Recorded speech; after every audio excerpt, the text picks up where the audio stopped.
Hello, I'm the Nostalgia Critic. I remember it so you don't have to. It's not always easy being a critic. Yeah, it is. But sometimes it can be annoying. And when I say that, I don't mean like watching a horrible, horrible movie. No. I mean watching an incredibly boring movie. And I mean boring. Case in point, let's take a look at Warriors of Virtue. If I told you this was about a little boy who takes a journey to a fantasy world where kangaroos know martial arts, you'd say, that sounds like shit, but at least it would keep my attention, right? Wrong. This movie is beyond unentertaining. It's just a pain to sit through. I'd rather watch paint dry while keeping an eye on grass growing while watching a TV show with Mr. T, Hulk Hogan, and Bruce Campbell filing their taxes. It is that boring. So, what makes this an unbelievable doll fest? Well, pull up a pillow and let's find out. So it starts out with a very vague backstory about how the age of warriors seems to be fading in a time of crisis. Is there someone with the courage to step forward? But I fear for him, as I fear for us. Okay, this doesn't seem too bad. An action-packed adventure that promises lots of excitement. Warriors of Virtue, thrilling suspense, mind-boggling fantasy, and cozy confines of middle-class suburbia. Ooh! So we come across a kid named Ryan, reading probably the worst drawn comic book in the history of comic books. I guess all the heroes are mute, too, because there isn't one single word bubble on any of those pages. Jeesh, what will Linkara say? I'd say it's an insult to comic readers everywhere. Now let me tell you why. So we go from reading comics on the John to the sizzling of shrimp in a stir-fry.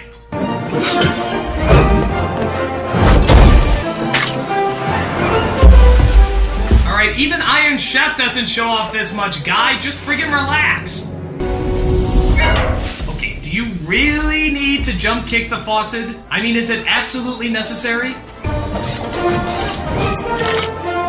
Where's Chef Ramsay when you need him? You donkey! So I guess Ryan is friends with the chef. I don't really know how that happens, but okay. As the chef tells him about the mystical brouhaha about being a master of something or other. Let go of your limitations, Ryan. Imagine a world beyond anything you've ever seen. Look, I just ordered the Kung Pao chicken. Can you get it for me already? A world defended by great warriors. Just I'm kinda hungry. No guns, no lasers, no morphing. Probably getting cold. They use the forces of nature as their weapons. You're not getting a tip.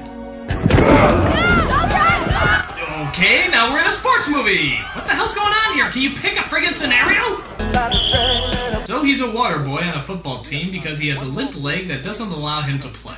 But that doesn't stop him from giving some helpful advice. If you fake to Toby and then bootleg left, you have a clear path to the end zone. Alright. I like it when the water hit his foot. But it turns out the football player takes his advice and wins the game.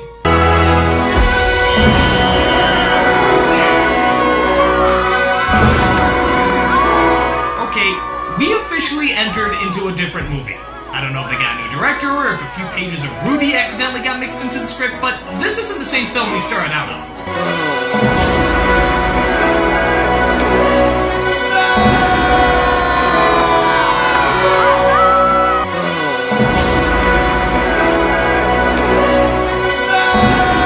So after that, ending to another film, Ryan points out how he helped the football player. So the tough guy tries to find a sneaky way to return the favor.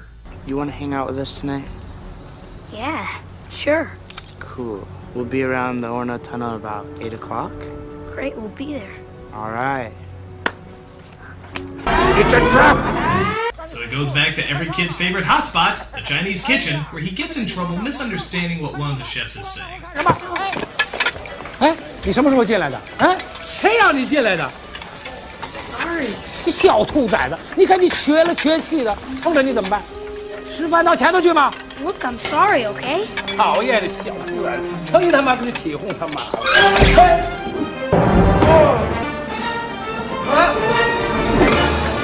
！Okay, this guy should be on special forces or something. What the hell is he doing in a damn kitchen? What's this? It's a cocoon. I was on my way home from school. Saw it lying on the ground. just sitting there. Yeah, don't you have some Happy Meals to Kung Fu or something? But then all of a sudden, down he came, into the ground. Whoa! The kitchen is on fire! Stop telling that kid the stupid story and help us! I was like you once. Never felt I was good enough. Always wanted to be like someone else. This is Tao. You mean Tao? The word that's spelled like Tao but pronounced like Tao except by people that know absolutely nothing about Chinese? Idiot! So they meet at the location the football player was talking about as they go into a tunnel to play some sort of dare. I bet they're gonna carve me. By the way, who just randomly waves their flashlights like that? Hot dogs, right? So they get to this big sewer where I guess they partake in this sort of rite of passage or something. The kid needs to cross a beam and get to the other side to spray paint something on the wall. Come on! You're moving like a baby! Why don't you just get down and crawl? Come on! What are you? Physically disabled or something? This is probably a bad idea. Come on! Huh? Uh-oh. I hear a plot device. Oh no, I killed a 10-year-old. They're totally gonna drop me from the team for this. So for some reason, he wakes up in Yoda's bathroom where it seems some mythical sewer magically transported him to another world.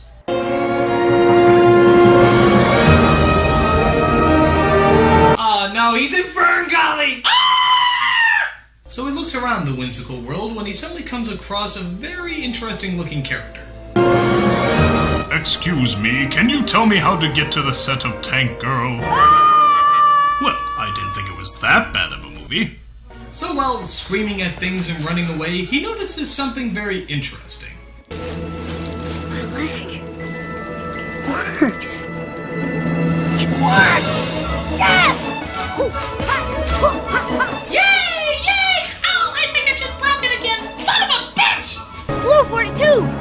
Sit! Fight! Yeah, did you just forget you were flushed down the toilet into a supernatural world?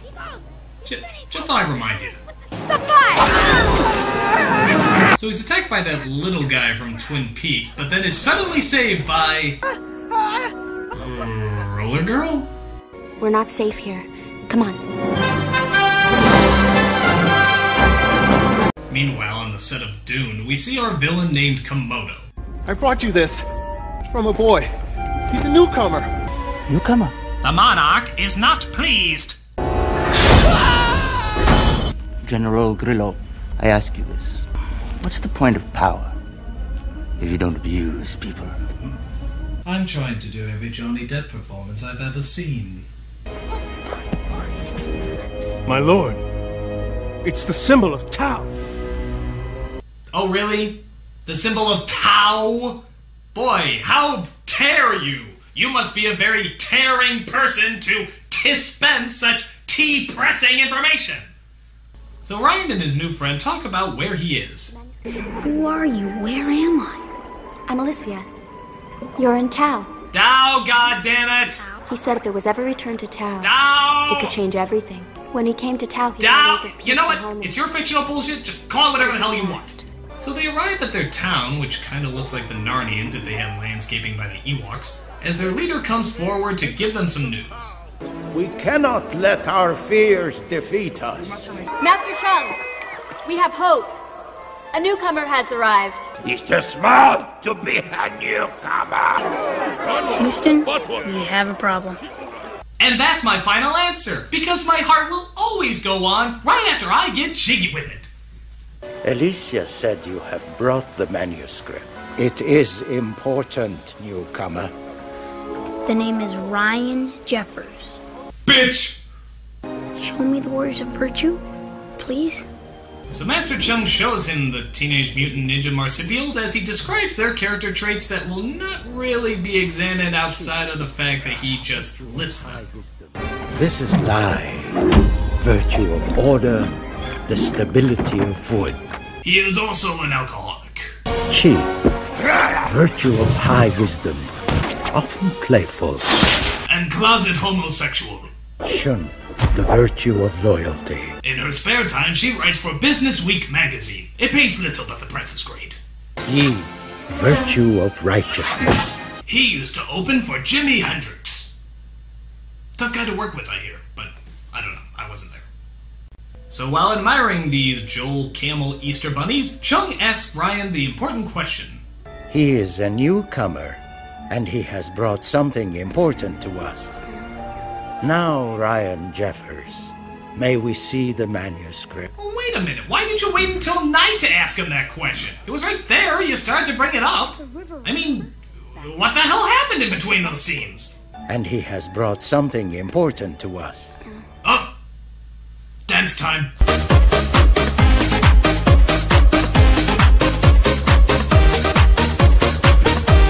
Yun knows where it is. If the newcomer was saved at the river, it would have been Yun. Dr. Claw is right. It was probably Yun. So we get a scene of Elissa and Ryan chatting. What are you thinking about? Home. I wonder if my mom and dad are worried about me. I wish I'd known my mother and father. Sucks.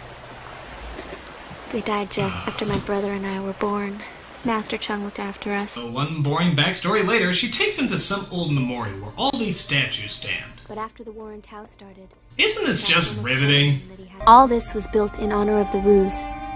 During the Old Order, they were revered by everyone. But after the war in Tao started... Why'd Yun leave everyone? He killed someone in a battle. So what? It was a battle. People die. It was a life! Whoa! Fucking psycho. Someday you'll understand. Understand what? You remind me of my brother. He's always... Getting kidnapped? Wait a minute. Ryan? So the bad guys tried to kidnap Ryan when they were approached by Yun, the warrior of virtue who broke his vow by killing someone. So he doesn't fight anymore. Yes, he doesn't fight anymore! All these flips, kicks, and punches he's throwing right now? Yeah, he doesn't do any of that. It's a shame, because it looks like he's really good at it. But nope, he broke his vow and would never just turn his back in a millisecond because his honor means too much to him. By the way, what's with the blurry vision? Is the secret to outwitting your opponent cutting frames? I will destroy you along with the other Power Rangers! So Yun, who swore he would never fight again, is now fighting again, as the other mutilated Ron Perlmans welcome him back. Thank you, Ryan! Who's it?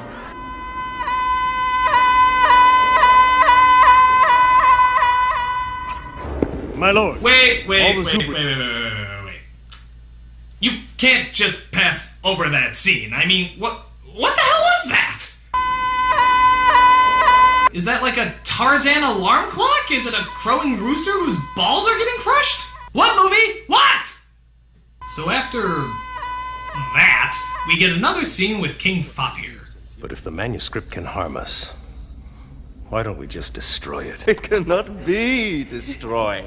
You can be destroyed. Your armies can be destroyed. But it cannot be destroyed. I have no idea what I'm doing. Direction! Someone give me direction! Does purple suit me? Very much, my lord. Then you are dismissed. I have no idea why we're following you, sir. So after that, we get another scene of our heroes just sitting down and talking. God, isn't this magical? And I made a pledge to protect these people. We can't leave them defenseless. I let Mansu fall into Kimono's hands. I made a pledge to Master Chung. Oh, and just to make the scene even cheaper, they run the footage of Elissa walking backwards. Really? You couldn't just remember to tell the actress to turn around and walk down the stairs? You had to shoot it in reverse? Reversing the film is one of the cheapest moves you can do, guys. Really, really cheap.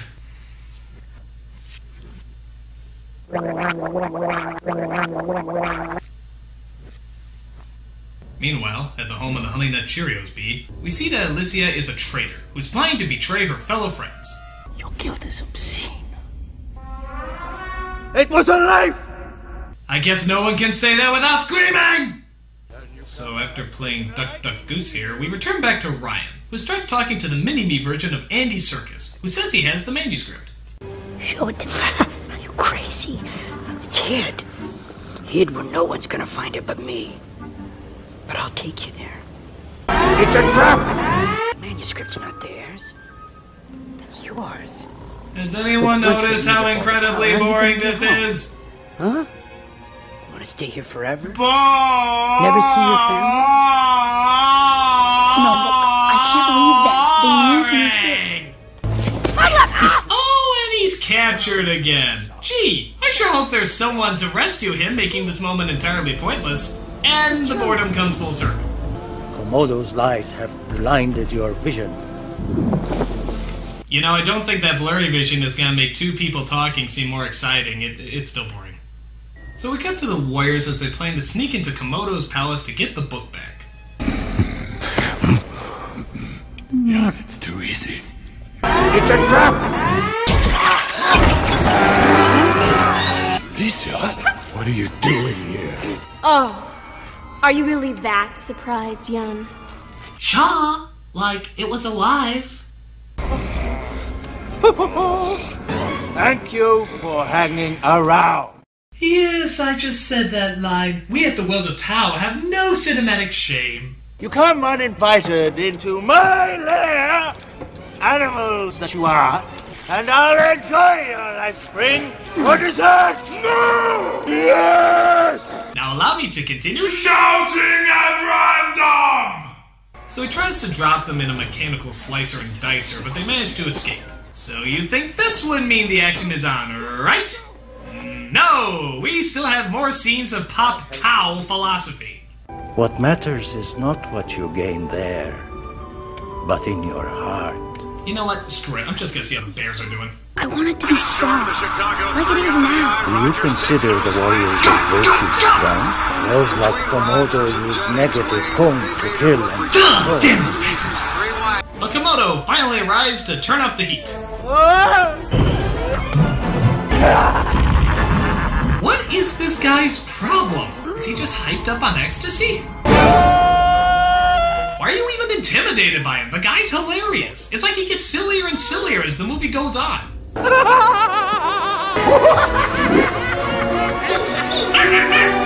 So he kills Master Chung as the rest of the village is under attack. Ryan is kidnapped again and is taken to the Lava Lamp Palace. Ryan, I wanted to tell you. You're on his side. You're a traitor. No! Listen to me, Ryan. Let me explain. It was a life! That's all I got. Please, listen. Oh my god. Looking for me? This guy is too much. He's gonna make me pee. I know your sorrow. I know your loneliness. Look at me! Look at me! I'm off my bipolar depression pills. Oh. I am proud to be your destiny. No one will ever laugh at you again, I promise you that. Yeah, if this guy is telling you he can make nobody laugh at you, I wouldn't trust him. Read me the book. What does it say?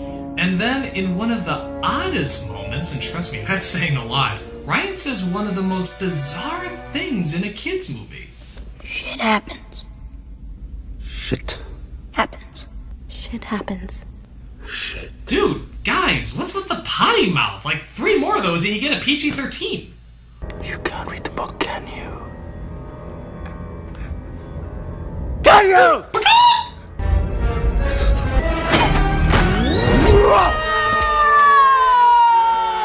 Sato! So Ryan gets away, Alicia is killed, and Komodo keeps mugging. I want him alive! I love this guy. Why doesn't he have his own Saturday morning cartoon show? So Ryan escapes an entire army of soldiers as Komodo follows him to the captured village. So he inspires the rest of the fish-lipped donkeys to whip out their stale macaroni and cheese swords and battle Komodo for the final time. You've come uninvited into our life spring, Komodo. This is our home. Warriors, come out and play! Alright, it's official. This guy is one of the missing Looney Tunes. But it turns out Komodo has a surprise! Oh, no. There's not enough Ritalin in the world to handle 5 of you. Jesus, it's like Mortal Kombat mixed with a petting zoo. How is this supposed to be taken seriously? And just to make it even more annoying, the whole entire climax is shot in that damn blurry vision. I am dead serious. We finally get some good action, and we can't make any of it out. It's like watching Crouching Tiger, Hidden Dragon while you're doing this. What's the point? While the kid starts to sum up my reaction to the movie, he finally figures out how to read the book and defeat Komodo. It turns out the warriors had to combine their magic medallions together. The medallions! Water, fire, wood, earth! With powers combined, I am Captain Planet!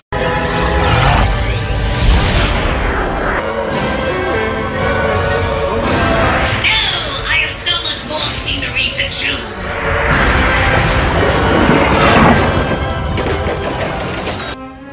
Sacrificed himself to save us. Komodo expended his energy. Yeah, whatever. Just get to the part where they send him home.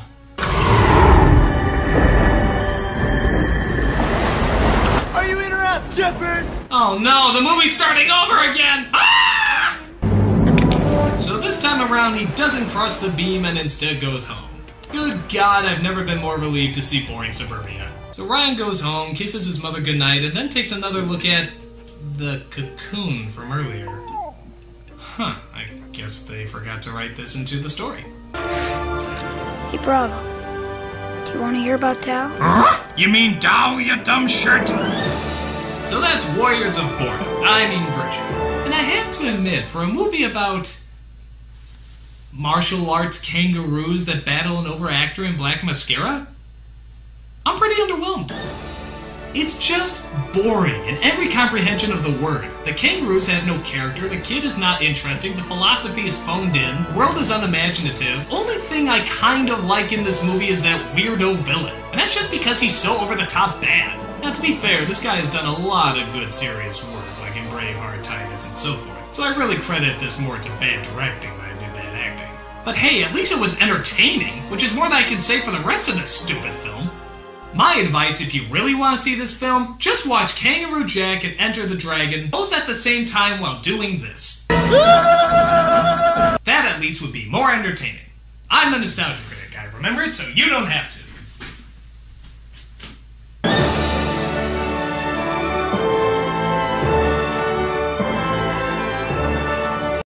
It was a life.